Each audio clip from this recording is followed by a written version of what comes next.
on Instagram and on Facebook. And I wanted to talk to you today about hormones and why hormone imbalances are becoming such a common thing. And it's something that I see with clients all the time. Where are they coming from? What are the symptoms associated with them? And then what are some of the things that the medical system typically, how they approach them, and then another solution or other options that you have. Because this is something that a lot of people deal with. This can be men and women, which is something that also is not commonly recognized. But men can deal with hormone imbalances too, and that's not often talked about. So I'm going to start talking a little bit about the side effects or the symptoms of what a hormone imbalance looks like. And the first ones I'm going to talk about are for women. Some of them will cross over to men as well. But typical hormone imbalance symptoms that we see in the office with women when working with clients. So, sleep problems is a common one. That can be something that's hormone imbalance related. Acne can as well, especially for women. If this is acne that's happening around certain times of the month for you and consistently. So if you're consistently getting acne around leading up to your period, especially if it's jawline acne, this is could be hormone imbalance related. I mean, there are going to be other causes for the symptoms that I'm mentioning for you today too, but hormone imbalance is something that is often not even considered and really should have more attention paid to it. Weight gain is another one that's often associated with hormone imbalance. This could be thyroid related. This could be excess estrogen or estrogen dominance.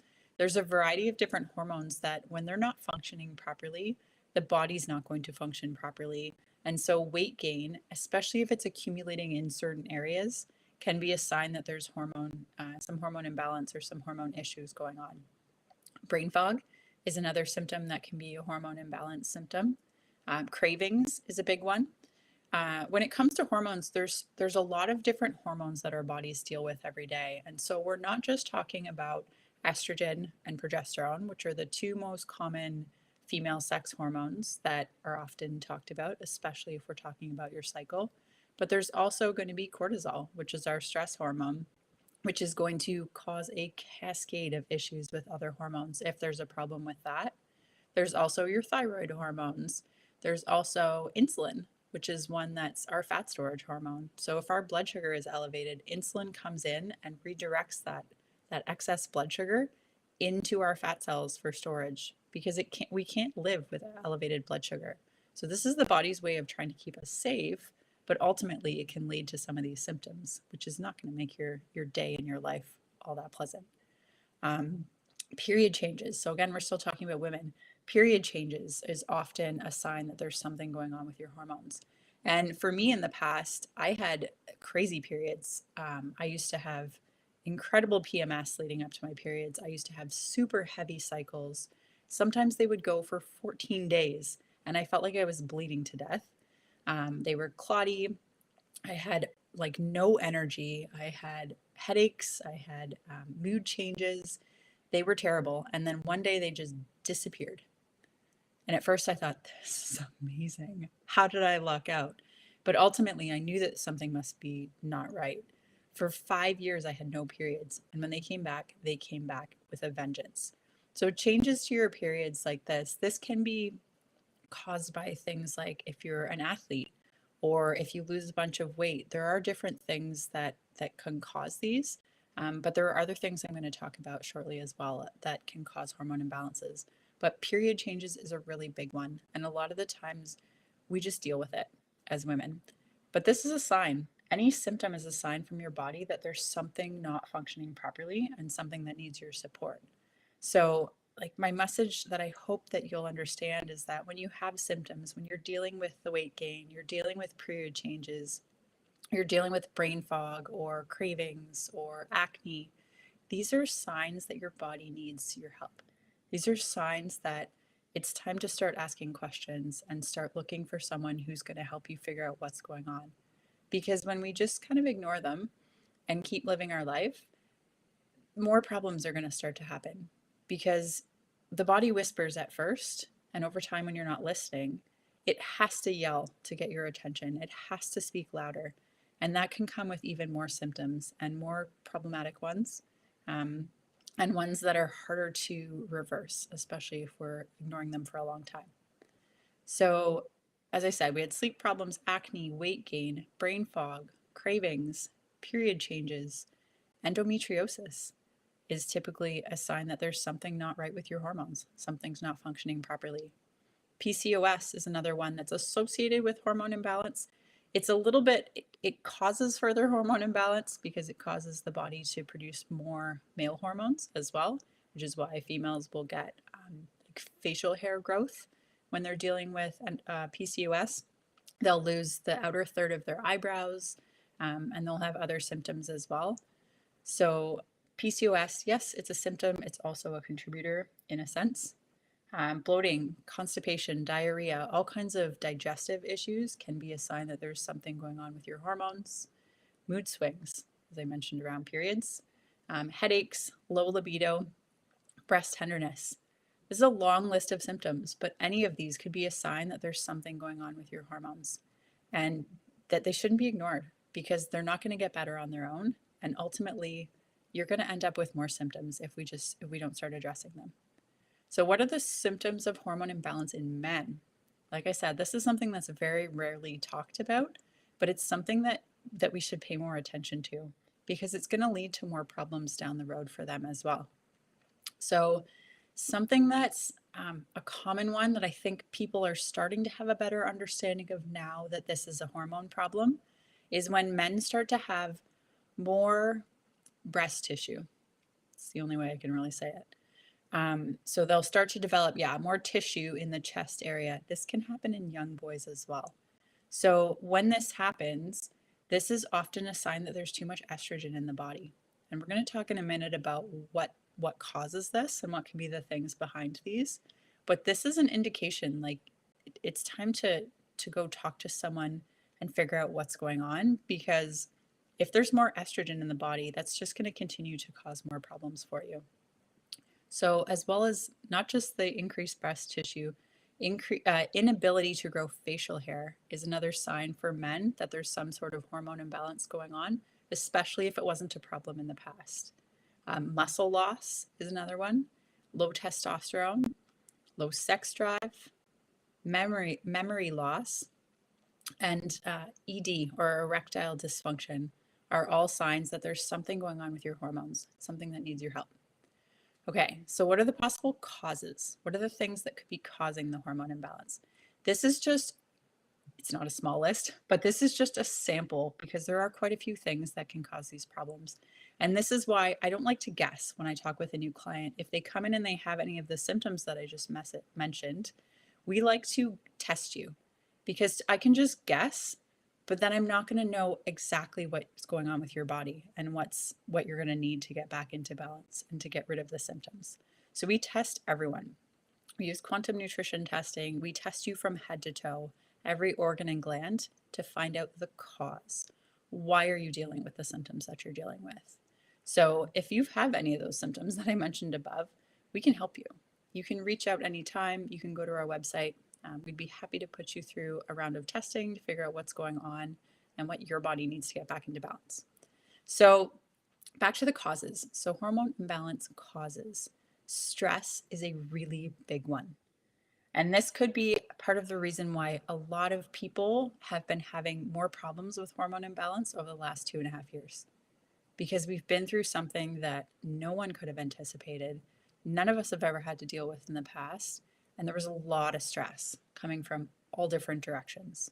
So stress is a really big one here. This is something that we have 6 things that we test for when we're testing clients. Stress is a category all on its own because there are 3 types of stress. There's chemical stress, there's emotional stress, and there's also physical stress. So if your body is dealing with too much stress, your hormones are going to be in a frenzy and not able to manage it. So stress is a really big one. Unhealthy diet is another one. So things like sugar, things like processed foods, and some of you are going to hate me for this one, things like the fake meats. So the Impossible Burger and the other soy-based burgers, these are going to cause problems for our hormones as well because our body doesn't know how to do with it, how to handle it properly. And it's bringing into our system things that aren't necessarily supposed to be there, especially if they're in really high quantities. Another cause can be metals, heavy metals. So things like lead, things like arsenic, mercury, aluminum, these can all cause imbalance in our hormones. Chemicals is a really big one too. Chemicals, I have a bunch of notes here. Chemicals is actually a fairly substantial list. Chemicals like chlorine. Chlorine has the exact same chemical makeup as iodine, which is super important for thyroid health. So if you're dealing with thyroid symptoms, chlorine could be playing a really big part there. And where do we get chlorine? Everywhere, right? It's in our water. It's in, bleach. So it's going to be in a lot of our cleaning products. It's going to be all over the place. So chlorine is a really harmful one for people, especially if there's weight or any of the thyroid related symptoms. Fluoride is another one, also in our water. It's still in some toothpaste.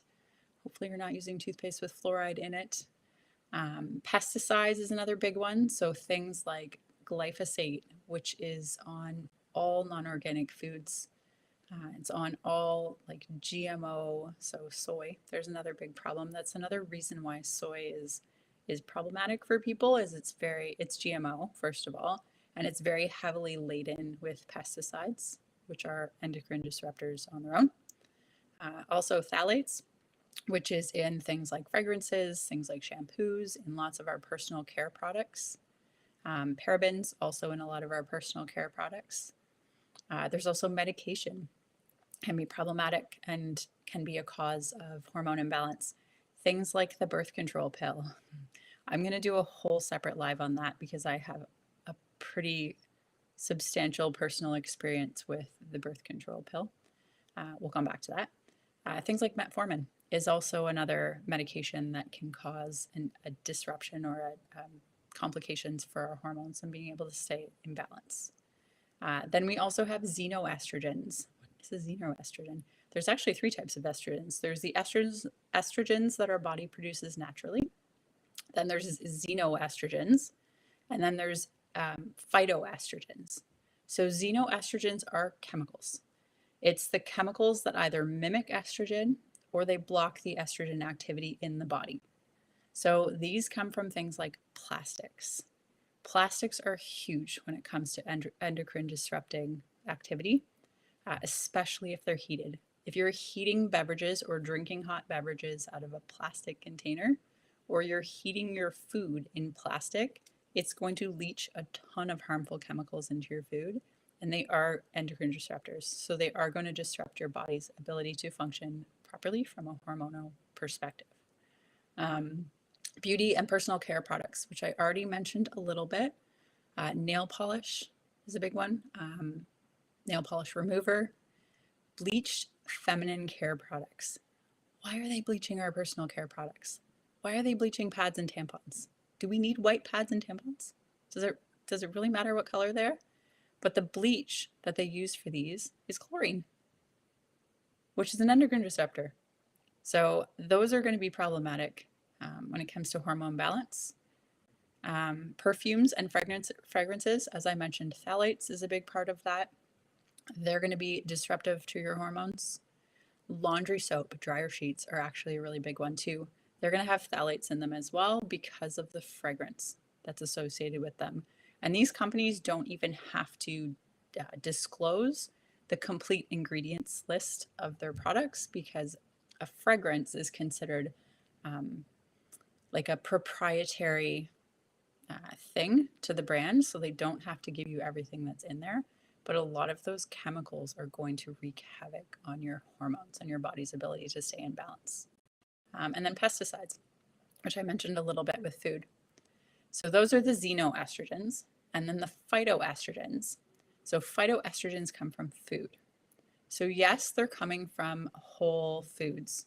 They're coming from things like soy, flax seeds, red clover. We don't really eat that much red clover, but our food eats red clover. That's something that cows will often eat. So that can come from our food in that way as well. But even though the phytoestrogens do come from plants, they're still classified as endocrine disruptors because they do have the potential to kind of interfere with the body's hormonal system when consumed in significantly high doses. This is where the problem comes in with the Impossible Burger and tofu and all the different ways that we come in contact with soy on a daily basis.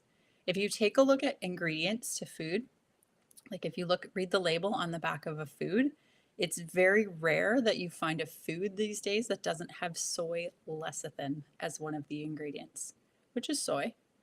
And what lecithin is used for is it's used either as an emulsifier, which basically keeps like fats and oils from mixing with other things, or as a lubricant. There's not a massive amount of them in there, but you are still consuming soy when that is one of the items listed on the ingredients. So when a female has female issues, the solution often when you go to your doctor or the kind of the medical approach is to put them on hormones, so like bioidentical hormones, or the birth control pill. But the problem with this is that it's not actually fixing the problem. It's just trying to cover up the symptoms. And that's the issue in the past. I went to my doctor. As I said, I had no period for 5 years. And I went to my doctor and I said, like, something's not right here. What's going on? And they said, let's put you on the birth control pill to try and regulate your cycle. This wasn't fixing the problem. This wasn't figuring out why. Why did I have no period for 5 years? No one ever asked that. So they put me on the pill, which led to side effects, which all medications do. I ended up having a TIA, which is like a mini stroke, and coming off the pill, thankfully, because otherwise that could have been catastrophic. So when a male has hormone issues, bioidentical hormones is often what's used here as well. But doctors don't tell you about the side effects of the drugs. I was never told that I could have had blood clots, that I could have had a stroke, that I could have had a heart attack, that I could have had a pulmonary embolism. These things were never mentioned to me when I was put on the pill. It was just, let's put you on the pill and see if it helps regulate your cycle. And thankfully, I put 2 and 2 together, that what has changed? Why am I having these issues? And I came off of it, which was against medical advice. And I never recommend anyone comes off medication without their doctor's permission. But I'm definitely grateful for my own situation that I did. The doctors don't tell you about the side effects, and every drug has a side effect. I don't know all of them, but when a client comes to me, if they're on medication, we look into it. Anyone can go to drugs.com. You can look up the medications that you're on. You can see the side effects. And then you can have the conversation either with your practitioner, like we would be happy to help you, or you can at least talk to your doctor and see if there's something else or there's another solution for you. So medication doesn't fix the problem, as I said. It's just there to suppress the symptoms. I'm not against meds. There's just my disclaimer for you today. I'm not against doctors. I'm not against medication. It's very beneficial in certain situations.